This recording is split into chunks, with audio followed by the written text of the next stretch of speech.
안녕하세요. 오늘 여러분과 함께 살펴볼 자료는요, 최원혁 씨 논문 발췌본입니다. 이게 동양고전 주역하고 서구사상가 지잭, 또 낙화자와 시니치 이론을 연결하는 상당히 흥미로운 비교 종교론이에요. 네, 그렇죠. 언뜻 보면 정말 관련 없어 보이는 개념들인데 이걸 연결하려는 시도 자체가 좀 새롭죠? 맞아요. 특히 과거 동서양 비교의 어떤 한계를 지적하면서 그 주역의 3기능 체계라는 틀, 이걸로 새로운 접근을 해보자는 거거든요. 네, 낙강 정신분석부터 기독교 삼위일체까지 다 연결된다는 건데 그러니까요. 자, 그럼 이 글이 제시하는 그 핵심, 주역의 3기능 체계가 어떻게 동서양 사상의 어떤 공통 코드가 될 수 있는지, 또 이게 지금 왜 중요한지 한번 파헤쳐 보죠. 네, 좋습니다. 우선 이 글이 기존 동서양 비교 연구의 문제점부터 짚잖아요. 예를 들면 데리다, 락강, 지라르 같은 사람들 분석이 프로이트의 그 부친 사례 이론 틀에 좀 갇혀 있었다, 이런 이야기죠. 네, 맞습니다. 그러다 보니까 주역 같은 동양 사상의 어떤 핵심 구조, 음양오행이나 이기론 같은 거요. 그런 것보다는 좀 주변적인 거에 집중했다는 거죠. 주변적인 거라면 부정신학이나 히스테리 담론 같은? 네, 그런 것들이요. 말하자면 천지인이라든지 건곤감리 같은 주역의 더 큰 시스템 자체를 좀 놓치고 서구 이론에 그냥 끼워 맞추려 했다의 비판인 거죠. 핵심을 놓쳤다는 거군요. 네, 바로 거기서 이제 이 글이 3기능 체계라는 새로운 열쇠를 꺼내 드는 겁니다. 아, 그 3기능 체계, 그게 저기 뭔가요? 좀 궁금한데요. 이 글에서 설명하기로는요, 세 개의 서로 다른 요소나 원리가 서로 작용하면서 하나의 완전한 시스템을 이루는 그런 기본 구조를 말하는 것 같아요. 세 개의 요소요. 주역에서는 예를 들면 어떤 게 있을까요? 천, 지, 인의 관계라든가 아니면 팔과의 특정 조합 같은 데서 이런 세 요소의 어떤 역동적인 균형 이런 걸 볼 수 있다는 거죠. 아, 그렇군요. 그래서 이 글은 슬라보의 지젝하고 나카자와 시니치 이 두 사상가가 바로 이 3기능 체계 개념으로 동서양 비교의 새로운 길을 열었다.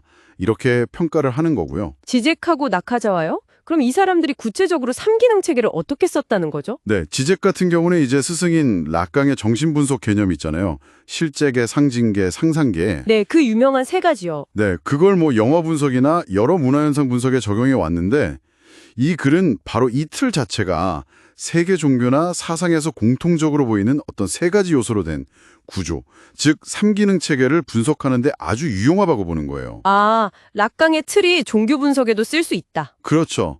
그리고 나카자와 시니치는 여기서 한 걸음 더 나아갔다고 봐요. 락강의 이 세 범주가 정신분석뿐 아니라 마르크스의 자본론이나 기독교의 삼위일체, 성부, 성자, 성령 있죠. 네네. 심지어 근대과학의 패러다임하고도 구조적으로 통한다.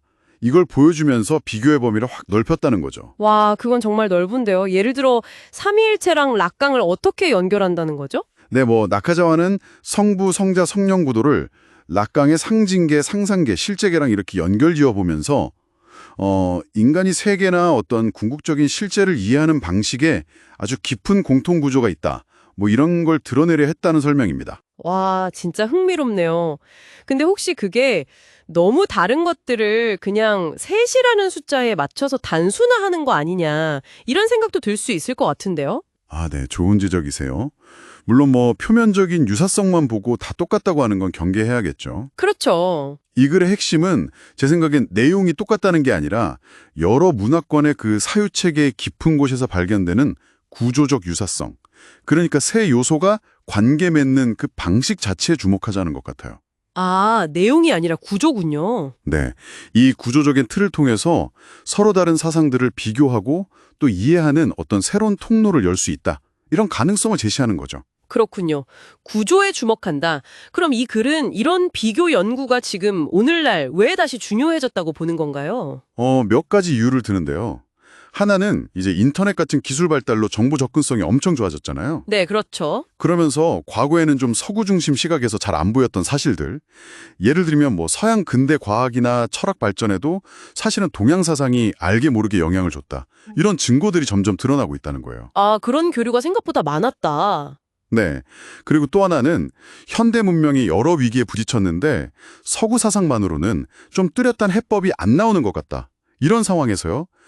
그 원인이 혹시 서구 문명이 자기 뿔이 깊은 곳에 있는 동양적 기원을 잊어버렸기 때문은 아닐까?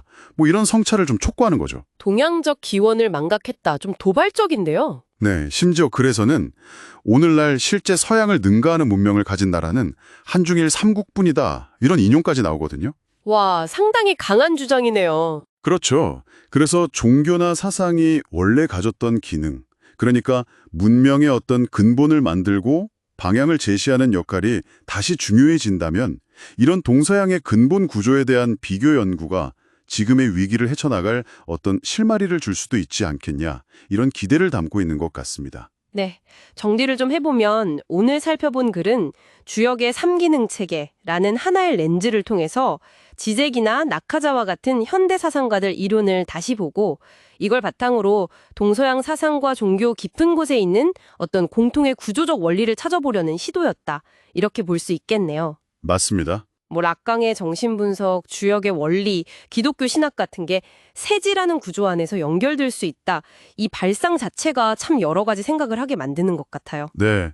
그래서 이 글이 던지는 질문처럼요, 이렇게 겉보기에는 정말 달라 보이는 문화나 사상들, 그 밑바닥에 숨어있는 공통의 작동 원리, 이 3기능 체계 같은 구조를 이해하는 것이 과연 우리가 지금 마주한 복잡한 문제들을 풀어가는데 생각지도 못한 열쇠가 될 수도 있지 않을까? 뭐 이런 질문을 던져볼 수 있겠죠. 네. 여러분 각자에게도 이 비교 연구가 어떤 새로운 생각의 가능성을 열어주는지 한번 곱씹어 보시는 것도 꽤 흥미로운 지적 여정이 되지 않을까 싶습니다.